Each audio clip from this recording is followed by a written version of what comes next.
the sum of two numbers is 107 and their difference is 17. Find the numbers. Okay, so this is the question that we had. So this is again a question where we'll have to form the equations. So what do we do is we will start from our normal assumptions. Okay, already people have got the answer 62 and 45. Good Spurti and Pujana, the answer is correct. So let's quickly solve this problem then. Let the numbers be x and y. Okay, now what is the first sentence? What is it saying? The sum of two numbers is 107. Therefore x plus y is equal to 107. Okay, so x plus y is 107. Then, and their difference is 17. So difference between the numbers, that is x minus y. X minus y is equal to 17. So we got equation number 1 and equation number 2. Okay, so this is our equations that we have got. Now we are supposed to solve these two equations simultaneously. Solving equations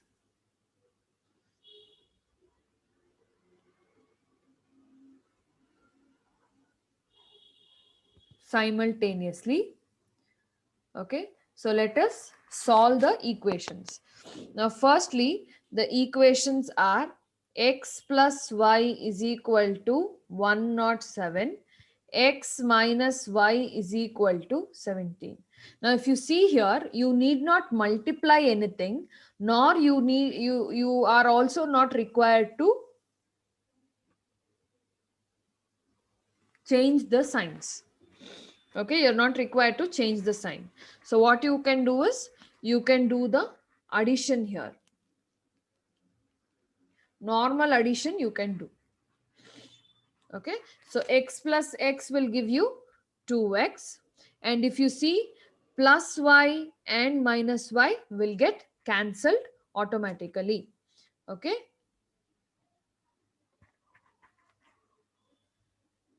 then 107 plus 17 will give you 124. So x is equal to 124 divided by 2. So therefore x is equal to 2 1s are 2 6 are 12, 2 2s are 4, 62. So we got one of the number to be 62. Now let us substitute the 62 in the equation number 1.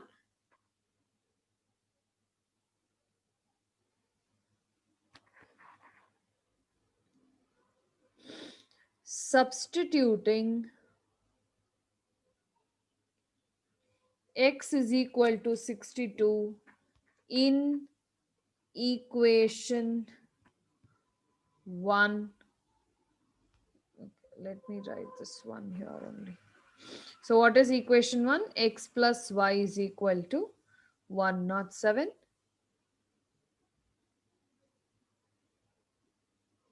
Sixty-two plus y is equal to 107. 62 will become minus. So therefore y is equal to 55. 55, 45. 45, okay.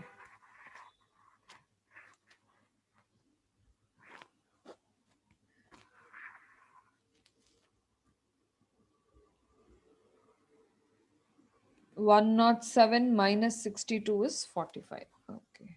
Some printing mistake in the textbook then. Fine.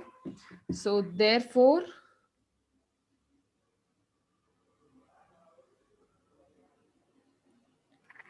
the two numbers are 62 and 45.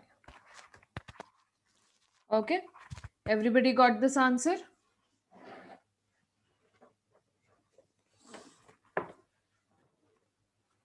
Any doubts in this problem?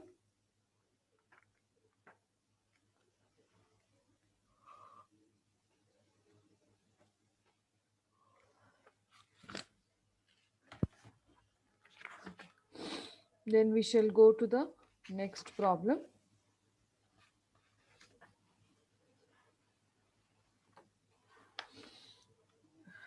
Just a minute.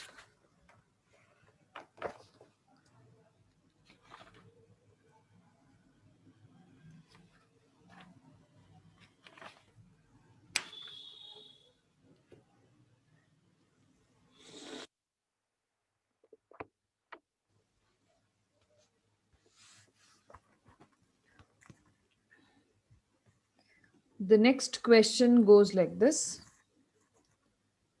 The sum of the numerator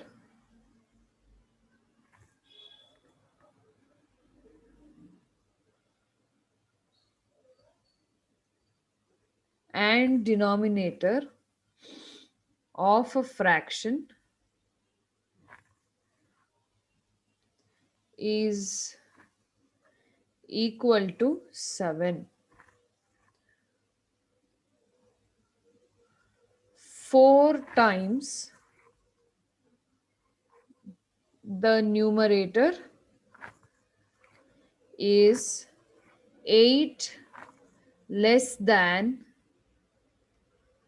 5 times the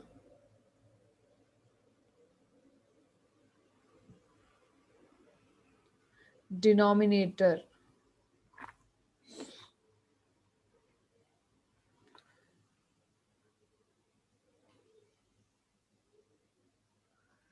Find the fraction. Okay, so this is the question. They've asked us to find a fraction. So here fraction means it is supposed to be in x by y format. Okay, so that's a fraction. Let us read the question once again. The sum of a numerator and denominator of a fraction is equal to 7. Then 4 times the numerator is 8 less than 5 times the denominator, and we have to find the fraction. So let us start with the problem. First, we will assume the fraction to be x by y. So let the fraction be x by y. Okay, so we are supposed to find the fraction and let us assume that to be x by y. Now let us go back to the question and read once again. The sum of the numerator and denominator of a fraction. So sum of numerator and denominator means numerator is x, denominator is y. So sum of means it is addition. So x plus y will give us the value of 7. Correct? So what are they trying to say? Given the sum of the fraction, that is numerator and denominator, that is x plus y, is going to be 7. Okay, so this is what the first part of the problem or the question says. Any doubts until here? We assume that the fraction to be x by y.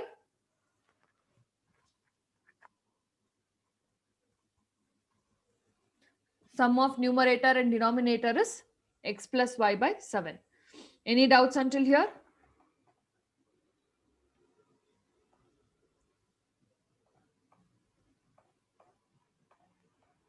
Okay. Now let's continue. Now after this, again going back to the problem, the second part of the question.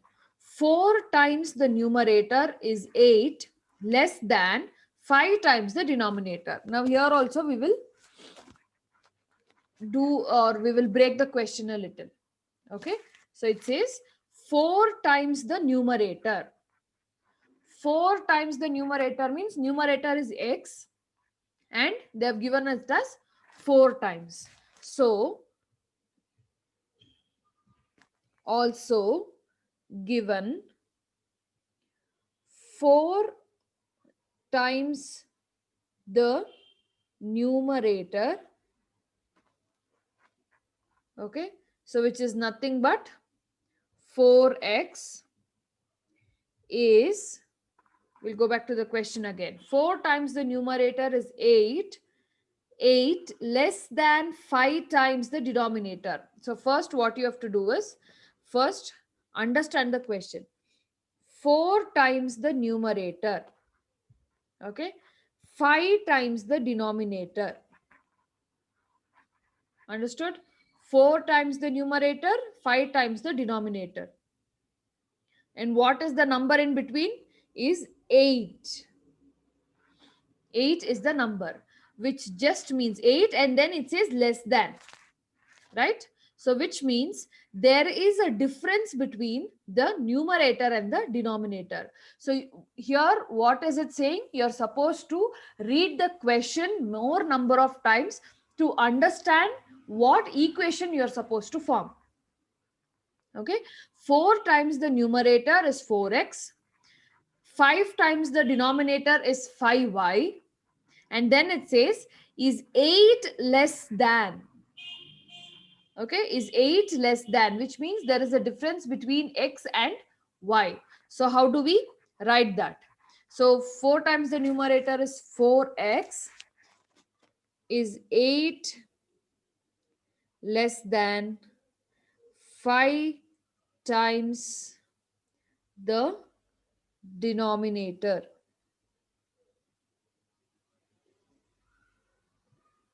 That is 5y.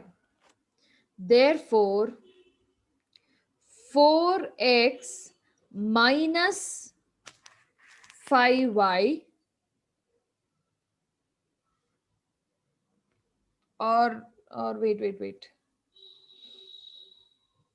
It says 4 times the numerator is 8 less than 5 times. So 4 is less, right? So first we will take 5y minus 4x is equal to 8. Okay, I'll explain this last part once again. Concentrate well. It says 4 times the numerator is 8 less than 5 times the denominator. Okay, so 4 times the numerator is 8 less. 4 times the numerator is the lesser number than 5 times the denominator.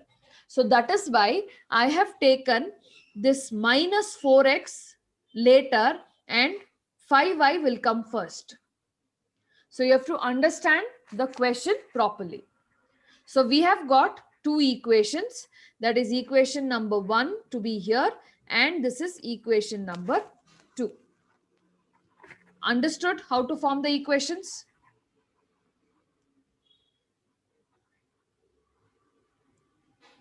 Did you understand till here?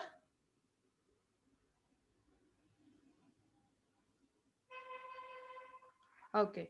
Now, let us solve both the equations simultaneously. Solving equations simultaneously. Okay, so we have x plus y is equal to 7 and we have 5y minus 4x is equal to 8. Okay, now what we will do, we will change this equation as y plus x is equal to 7. Okay. We will change this equation as y plus x is equal to 7. It just means the same. I'm just changing the sides of x and y here. Okay. Now, when I have two equations which says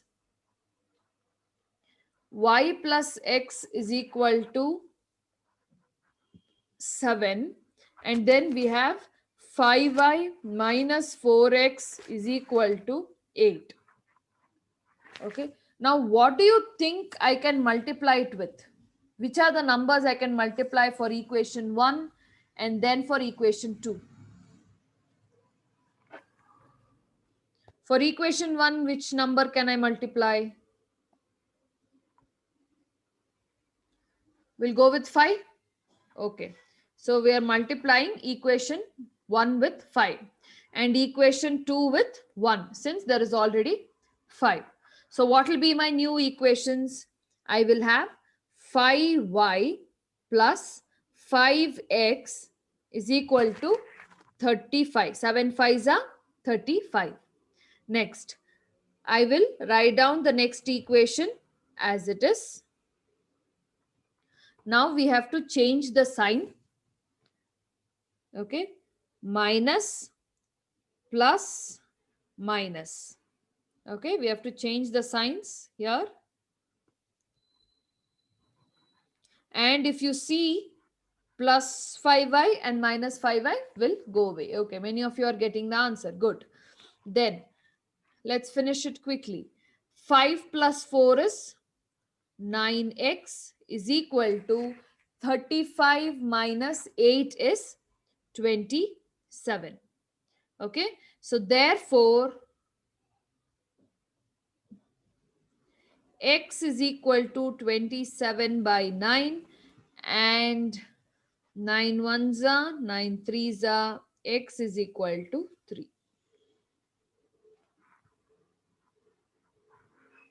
Okay, now after x being 3, next substituting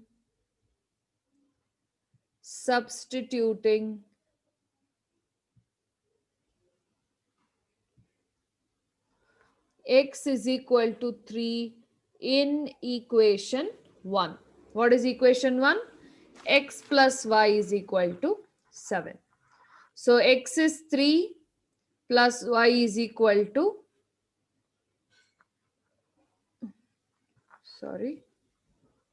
7.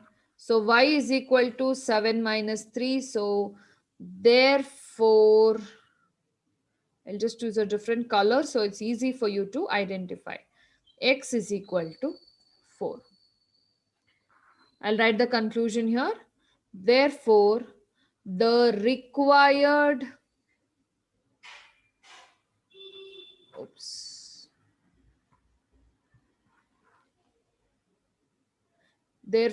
required fraction is x by y, which is nothing but 3 by 4. Everybody understood and everybody got this answer?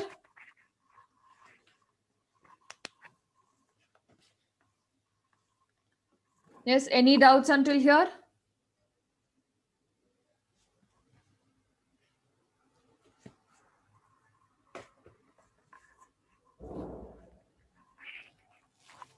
Good.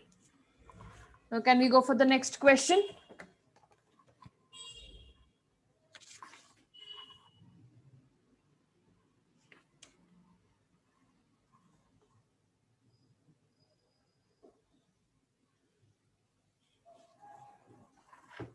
Okay. Now moving on to the next question. So the next question is this.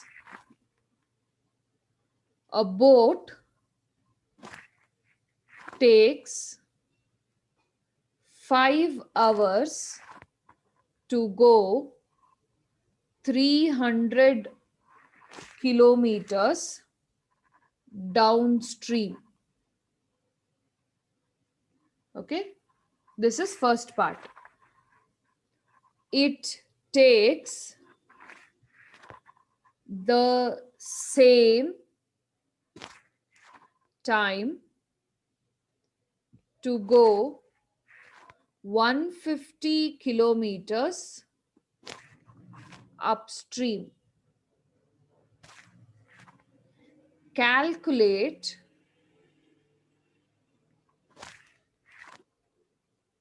in that the speed of the boat in still waters. And the second question is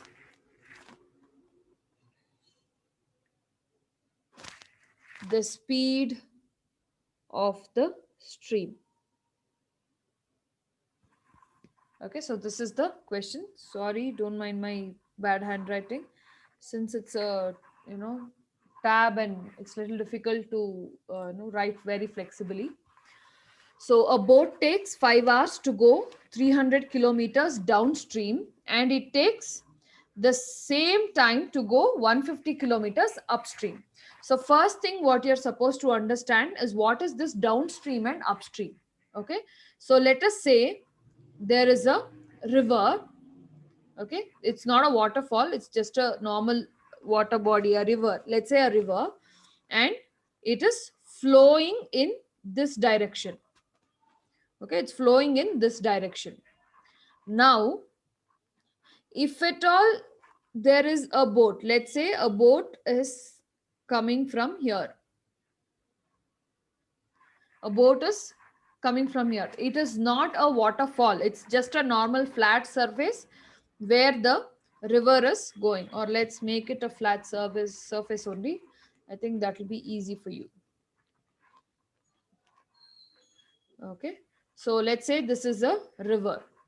Now in this river there is a boat which is coming.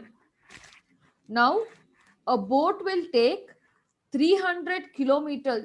The boat will take 5 hours to go 300 kilometers downstream. Okay, downstream is nothing but when, if at all the water is flowing in this direction. Okay, let's say the water is flowing in this direction, it is flowing in this direction. Okay, so boat is gonna take 5 hours to go downstream. This is downstream. Flowing along with the water is called as downstream. So when you're going along with the water, it is easy to travel because the water will have something called as current. Okay, with the flow of water it would have had current, and it will take the boat in a much faster pace, okay, than when you go against. So even when, if at all you know swimming, or if at all you have played in the water near any river body or something, you can see your parents are very careful, they don't let children go after a certain level, because the water will have the current, or the water will have that pull which will be able to take away anything along with the water. So that is downstream. In downstream it will be able to go for many kilometers. Now let us see how much it will take for upstream. Now upstream is nothing but when the boat is here. Okay, let me choose a different color. Okay, when the boat is here and it is moving in this direction, it is going against the water. Now if it's going against the water, it is difficult for boat to go very fast, because the water will be flowing in this direction and the boat is trying to go in an opposite direction. Now here the boat will keep moving like this, but water will keep pushing the boat backwards. Okay, the water will keep pushing the boat backwards. So that is why it is very difficult to row the boat or to go in a boat upstream. Okay, upstream. This is upstream. Against the water or opposite to the water, you start going. Now, to go upstream, the boat is gonna take same 5 hours only, but see the distance covered. The distance covered is half of the distance, that is 150 kilometers. So in 5 hours, a boat can go for 300 kilometers downstream, that is along with the water. But if it is upstream, that is against the water, it will be able to cover only half of the distance. Did you all understand this downstream and upstream? Did you understand the problem first of all? Understanding the problem is very important.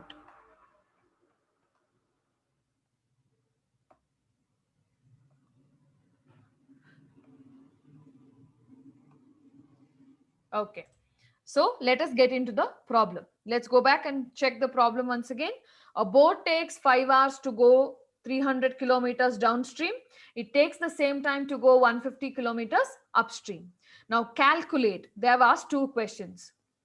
The speed of the boat in still waters and the speed of the stream. So if the water is not flowing too much, okay, in few places the water will not flow too much, it will just be there stagnant. In that, at that point of time, what is the speed of the boat? And the other question says the speed of the stream.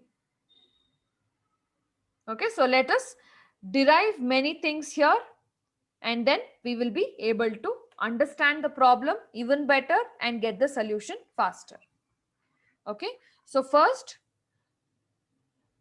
let the speed of the boat in still waters. Still waters means there is no too much of flow. It just will go a little movement of water here and there. Okay, so that is still water. So we are assuming that this is going to be x kilometer per hour. Please understand, this is what we are finding out, that is speed. So speed is always kilometer per hour. kmph or kilometer per hour can be written like this also. Even if you're riding a bike or a car, you would usually check the kilometer per hour, right? So here we are calculating it for the boat. So let's the speed of the boat in still water be x kilometer per hour. Then and the speed of the stream. Now here boat is also moving, water is also moving, right? See, boat is also moving, water is also moving. So we have to calculate the speed of the boat as well as the speed of the water. That is what they have asked us to do. So the speed of the stream is water. Okay, speed of the stream is equal to y kilometer per hour. So for one thing we took x kilometer per hour and the other one we took y kilometer per hour. Okay. Now next what we have to derive. Let me change the color here. Okay. To downwards. Now firstly we are going downstream. Okay, firstly we are going downstream, that is along with the water. Now when you are going along with the water, which means the speed of the boat and the water both will get added. I am going along with the water in the boat, so the speed of the boat and the water both will come together and it will help the boat to go faster. Correct? So that is what we are going to do. So to downwards the speed of the boat is equal to, what is the speed of the boat? X. And then the speed of the stream is y. Okay, Praveen has got some answer.